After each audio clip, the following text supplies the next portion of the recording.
Hello everyone, હું છું Riddhi Rathwa. Environmental સાયન્સમાં માસ્ટર્સ પરસ્યુ કરું છું અત્યારે. અહીંયા હું લેમ્પ ઓફ લાઇટના એક્ઝિબિશનમાં આવી છું. બહુ જ સરસ એક્ઝિબિશન છે. અહીંયા એમને ફર્સ્ટ એમનું જે પેઇન્ટિંગ છે એમાં એમને રિપ્રેઝેન્ટ કર્યું છે કે માણસ કેવા અંધકારના દરિયામાં હોય છે અને એક વીજળી જે ખાલી લાઇટ જે ભગવાનનો એક કહે છે, ક્રિએટર જે કહે છે, એ લાઇટ કેટલો ઇમ્પોર્ટન્ટ છે. એમને ડાર્કનેસને પોતાના હ્યુમનના સીનથી રિપ્રેઝેન્ટ કર્યું છે. બહુ જ સરસ રીતે એમને જે કલર્સ લીધા છે બહુ જ સરસ એમને બતાવ્યા છે અને એમનું આમ વિચારધારા બહુ જ સારી છે. અહીંયા એમને લાઈફ ઇન એર કેટલી એસેન્શિયલ છે આપણા માટે, એરનો રોલ શું છે આપણા લાઈફમાં, એ એમને રિપ્રેઝેન્ટ કર્યું છે. પછી લાઈફ ઇન સોઇલ, આપણને ખબર છે સોઇલ અત્યારે ડિગ્રેડ થઈ રહી છે. સોઇલ શું છે? રિન્યુએબલ રિસોર્સ છે, તો એમને સોઇલનું ઇમ્પોર્ટન્સ કીધું છે એમાં. પછી આગળ એમને કીધું છે લાઈફ ઇન વોટર, પાણી વગર તો આપણને ખબર છે જીવન અધૂરું છે, શક્ય જ નથી. એટલે પછી લાઈફ ઇન વોટર એમને એક્સપ્લેન કર્યું છે.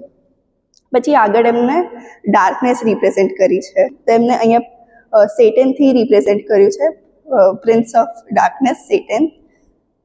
એ બી બહુ જ સરસ એમનું પેઇન્ટિંગ છે. પછી આગળ એમને યુનિવર્સ રિપ્રેઝેન્ટ કર્યું છે, તો યુનિવર્સની એનર્જી રિપ્રેઝેન્ટ કરી છે. તો એમાં પછી એક આમ સિક્વન્સ આપણે કહી શકીએ કે આવે છે, જેમ કે યુનિવર્સ છે, યુનિવર્સ પછી યુનિવર્સમાં ક્રિએટિવિટી છે, ક્રિએટરમાં ક્રિએટિવિટી છે, એટલે ક્રિએટિવિટી આવી, ક્રિએટિવિટી લીધે લાઈફ આવી છે અર્થ પર. પછી એમને લેમ્પ ઓફ કલ્ચર, પછી લેમ્પ ઓફ નોલેજ અને પછી લેમ્પ ઓફ રિલેશનશિપ. પછી એમને લેમ્પ ઓફ રિલેશનશિપમાં ખાલી આમ હ્યુમન સિવિલાઇઝેશનની રિલેશનશિપ નહીં, હ્યુમન ટુ હ્યુમન રિલેશનશિપ નહીં, પણ એના સિવાય ભગવાન સાથેની કેવી રિલેશનશિપ છે એ પણ એમને દર્શાવ્યું છે. તો ભગવાન સાથેનું રિલેશનશિપ ઇમ્પોર્ટન્ટ છે, એ આપણે કેવી રીતે એક્સપ્રેસ કરીએ? તો હવે ગ્રેટિટ્યૂડ આપણે બતાવી શકીએ. તો એમને ગ્રેટિટ્યૂડનું ઇમ્પોર્ટન્સ કીધું છે. ગ્રેટિટ્યૂડના ઇમ્પોર્ટન્સથી આમ જીવન આપણું વર્થ કહેવાય છે. પછી એમને આગળ અહીંયા રિપ્રેઝેન્ટ કર્યું છે અલગ અલગ પેઇન્ટિંગ્સ. એ પેઇન્ટિંગ્સમાં એવું દર્શાવે છે કે એન્વાયરમેન્ટલ ડિગ્રેડેશન અને એન્વાયરમેન્ટલ પ્રોબ્લેમ્સ જે બી થઈ રહ્યા છે એ શું કારણથી થઈ રહ્યા છે. તેમને અહીંયા ડિફોરેસ્ટેશન બતાવ્યું છે, અર્બનાઇઝેશન બતાવ્યું છે, સોઇલ જાય છે તો અહીંયા અર્થ પર પ્લાન્ટ્સ નથી, ફ્લોરા નથી, ફ્લોરા વગર કેવી રીતે જીવન શક્ય છે.